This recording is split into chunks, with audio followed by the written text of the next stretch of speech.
Come on in, you guys. Welcome in. My nose is running. I have been outside playing in the snow, doing some snow plowing, helping some of the neighbors live in an area where there are a lot of seniors and they can't get out, can't do all that shoveling, so I'm out helping them.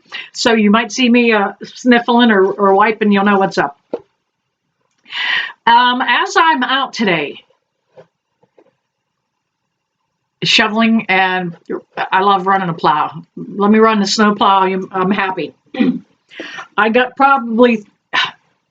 actually 3 messages today. 3 messages while I was out today. Tina, what's going on at my house? I see something. I think I see shadows. I thought I saw an apparition. I'm seeing spirit orbs. Nothing's going on at your house. It's you. More than likely. More and more of you are becoming more attuned psychically. A little bit warm in here for me now. Psychically. And you are beginning to see more things. It's just a natural way of evolution on this planet. When we get to the last hours, the last days and hours of our life, and that's if we kind of go of natural causes, we get very, very in touch with the other side. It's an ability, you know what, I just wanted to jump on here so quick, no hair, no makeup. It's an ability that we have had since birth, and it returns to us again just prior to death. Those of you that don't know it, I actually do hospice work. And a lot of folks call me in to come counsel them a little bit on what to expect. It started when I had a little old lady want to know how will I know where to go when I get there? So I actually do a lot of hospice or end of life work. I guess a lot of my practice revolves around death and the grieving process, and I try to get people ready for that and the work that I do. But just prior to death, sometimes a couple weeks, they will see spirit that have passed over decades ago, years ago, no time correlation, but they will see spirit from the other side, family members that have gone on ahead of them. That ability comes back. So it never left. It's just at a time our body is blocking out everything else in this physical world as it starts to shut down. So we can catch those visions and see those people. Our mind's not cluttered with anything else. And as a human race, we are all going to be very, very psychic, very intuitive, very empathic. That's how the human race is evolving. In 150 years, and it's not going to take a whole lot of generations to do this, in about 150 years, you and I are going to be able to carry on this conversation telepathically. That is how God Source is wanting us to move forward. That's how we're going to evolve. Just like all the other things that evolution does for us as humans, that is one of them. So as a result of seeing spirit, not knowing what's going on in your life, it causes your anxiety to build. You are feeling everybody's emotions and energy around you. There's nothing wrong with you. There's nothing wrong with you. Your ability is developing, but yet you haven't got, it's not good enough yet that you can dial in on what's happening. So many of you are dealing with anxiety because of it. If you don't even want to buy my theory about us evolving there, that we are going to be able to be more empathic and more intuitive, Just think of it as working on your spiritual path too. Okay. But until you get that fine-tuned, you don't know what's causing your anxiety. You are feeling it. Panic's starting to set in. Okay, why do I feel this way? It's because you are picking up on everybody and everything around you. If you're dealing with anxiety right now too during the holidays, shut that damn TV off. Stop watching Sarah McLachlan commercials. That breaks your heart. And it kind of opens us up too. I get weepy when I see those kind of things. So the anxiety is going to be an issue until you learn how to control it. And don't go to the doctor about it. Well, I'm sorry, I take that back. Go to the doctor about it. Now, if you do go to the doctor about it, they're going to write you a prescription for it. They will write you a prescription for your anxiety, and it still won't go away. Trust me, been there, done that. I was prescribed benzodiazepines after the death of my son. Here, Tina, this will help you sleep. You're dealing with a lot. My doctor was very well-intentioned. Very, very well-intentioned. Didn't want to see me suffer. Saw the pain that I was in. And most women over the age of 50 are prescribed either Xanax or Ativan or Valium, or you know what I'm saying. And it is big pharma behind it. I got to be careful what I say. 222, thank you. As far as the pharmacological things, we are widely or greatly censored, and I don't want to get myself blackballed or in trouble here. No black strikes for me, please. But our doctors are trained to write a prescription, write a pill, give them a, take 2 pills and call me in the morning. And then after a while, that one didn't work, so they up your dose. And you're tired all the time, so now you're not awake, but then you can't sleep at night because you slept all day. The damn pill knocked you out. Horrible cycle. So then you go back to the doctor and he says, look, you know what? There's a new one on the market. It works in conjunction with the one you're taking. So now you've got 2, just for a little bit of anxiety.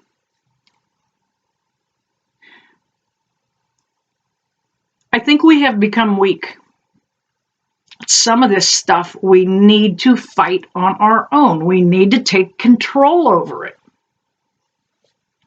Even so many of you with your autoimmune disorders. I'll bet 75% of you watching me have an autoimmune disorder. You don't eat right, you don't exercise. You're on 6 pills that the doctor has got you on. You know, you've got a little bit of lupus, a little bit of fibromyalgia, yada, yada, right? Take that under control. Change your diet. Cut out the refined foods. I gotta tell you, when times are tough, I lived on Hamburger Helper, just like everybody else. But when you look at how processed those non-food items in there are, there's literally no nutritional value in that. Same thing with a slice of white bread. Now, personally, I have cut out flour. I was watching a doctor on here on YouTube, and he said that flour causes inflammation in your joints and in your organs. Well, all right, I didn't believe it. Didn't think it would make much difference. I cut bread out of my diet, and I have no joint pain. I move a lot freer, a lot easier. Take control. Take control of your life. Research what's going on. Don't take anybody else's advice. Don't even take mine without researching it. Look it up. What are the healthy ways to combat that? Now, with anxiety, you can combat that with, it is a supplement called GABA, G-A-B-A.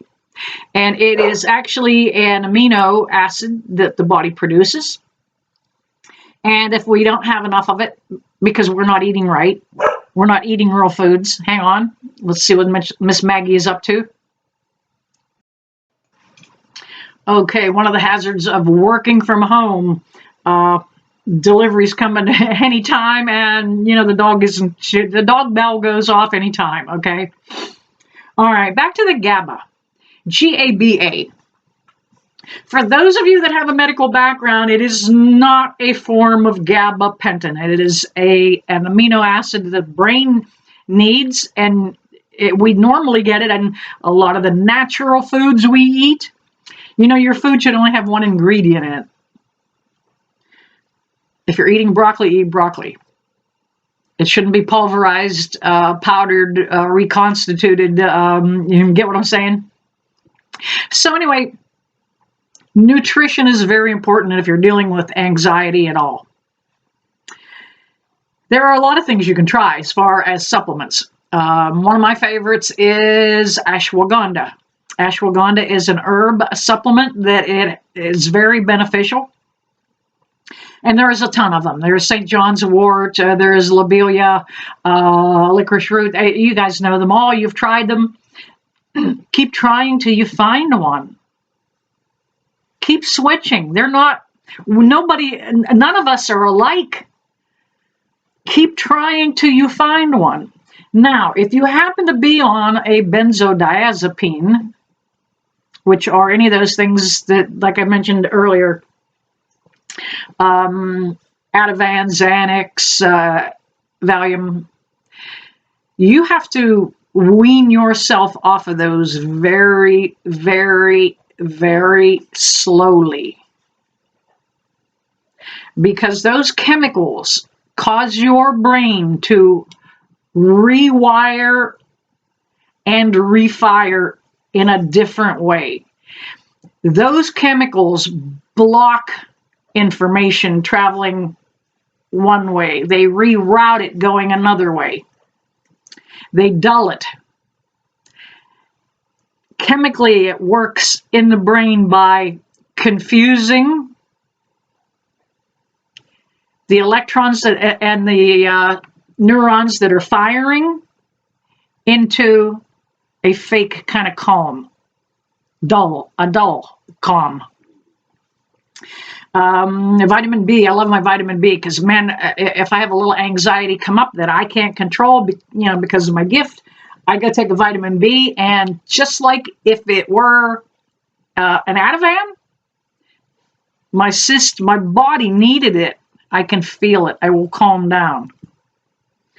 Okay. Now, one of the other things about anxiety is don't sit in it. If you're feeling a panic attack coming on, don't sit in it and go, oh, woe is me. Take a active approach at it. Get up and move. Okay, that's the first thing to do to break that thought patterns of that little bit of anxiety that you may be dealing with or coping with. Depending on what degree of anxiety hits me, because the work I do, I am open. I have to open myself up to receive your messages from your loved ones. So a lot of times I am like an exposed nerve because I don't always get it closed back down completely. So if I get hit with a really bad panic attack, I get really physical. Okay. I literally, now a lot of you don't know this, but Grandma was a power lifter. I like throwing around a big iron, let me tell you. I will go into my living room and I will pick up the end of my sofa and literally just pick up one end and press it up and down. Anything you do physical will break that thought process that's already going into that panic mode and that anxious feeling. Anything you do will help break it up. For you, if you're not as physical as I am, go get a couple cans of green beans. And you know what? Just like they were dumbbells. Break that connection. Do something physical and break the connection. Do not sit in your anxiety. The other thing you need to do is, first off, mentally assess what's going on. And why am I feeling this way? What's coming over me? What the hell am I going through? Well, house isn't on fire. The redcoats aren't shooting at us. Indians aren't circling the fort. So the neighbors talk. They're not really talking about you, but is that what you feel? Is that what you think? But anyway, assess the situation, and you're going to see that, look, this isn't life or death. And that's what anxiety is. It is the body's autonomic way of triggering fight or flight in a life-threatening situation. So nothing's going on. Why am I feeling this way? So you might be just open then, okay? Could be. But the next step you have to do is take control and say it out loud. Program yourself. I am in control. I am in control. Say it out loud to yourself. And then go pick up that couch or those bean cans, whatever it is for you. It might be just getting up and moving and pacing and working. A lot of women do their best cleaning when they've got things going on. Okay, that's what you're doing. You're breaking up that thought pattern that's going to take you down that rabbit hole. So just get up and get moving. Biologically, it is programmed into every life form, move or die. Move or die. Way back in caveman times, it was move or the dinosaur would step on you or eat you. So you had to keep moving. Then later, as we developed, it was you had to plant your own crops and get your own food. So, and again, it's like you got to move or you're going to die. As the era that we are in now, it's changed a lot. Nobody moves. Sit around. We have computer jobs. We have sedentary lifestyles. We don't move. And when you don't move, your muscles atrophy. Naturally, they just start to disintegrate. Your heart gets weak. Move or die. Your lungs lose their capacity. Move or die.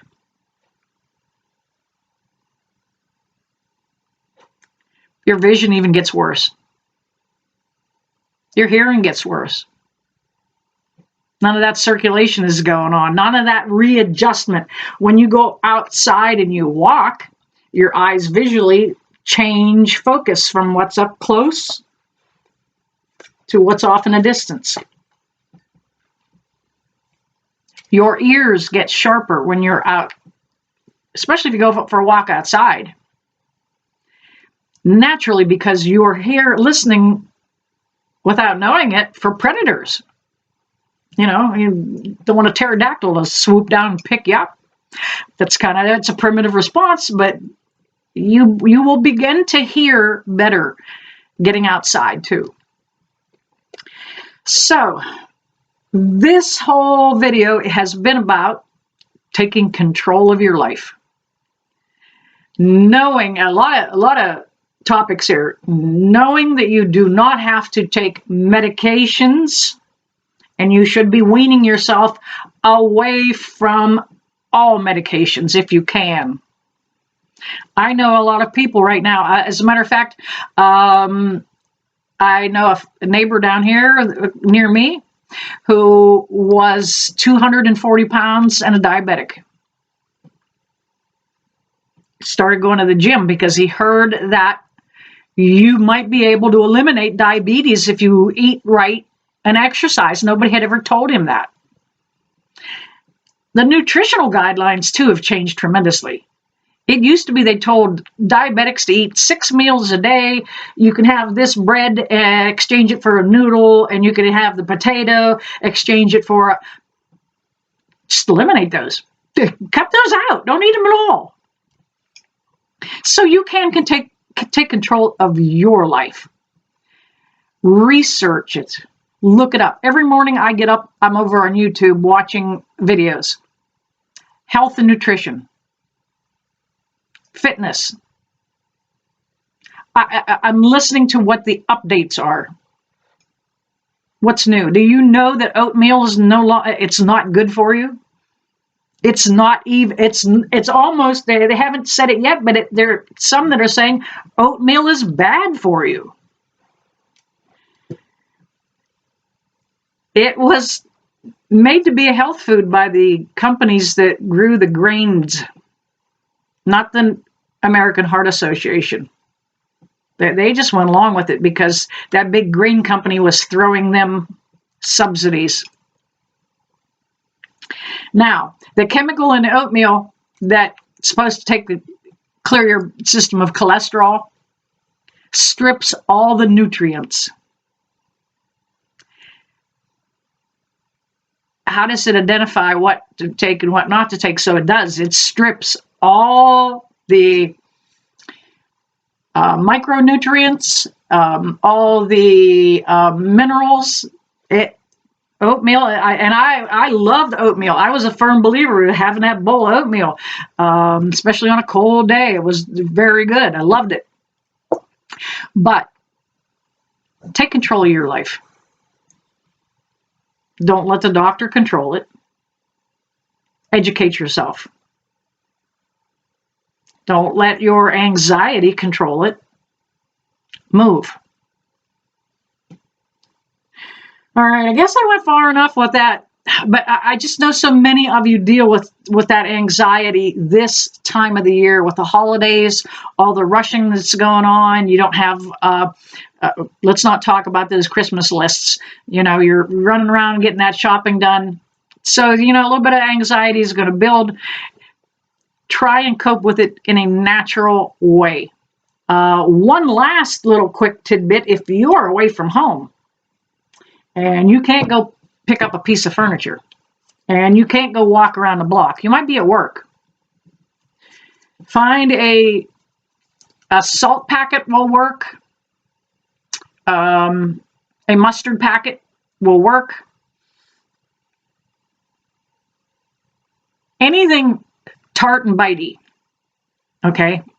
Sometimes you can find vinegar in packets. But anything you might happen to have, keep it with you at work or in the car. And when you get into a moment where you think it's going to go into a real panic attack, take and put that packet of salt or that mustard right on your tongue. And that also will break that thought pattern that's already going into place and triggering that anxiety and that panic attack. So there's a natural remedy if you're away from home and just can't do it. Can't walk, can't do it, can't get it done. All right. Hey, I'm going to let you go. Now that I hope I have helped you a little bit with what you're dealing with. And I'm going to get back out and jump on that snowplow because I'm having a ball. I'm having a ball. Get up and move. Get out and move. Get a shovel. Get a broom. Go outside and play. All right, you guys. You know I never leave you that I don't bless you with love and light. See you soon.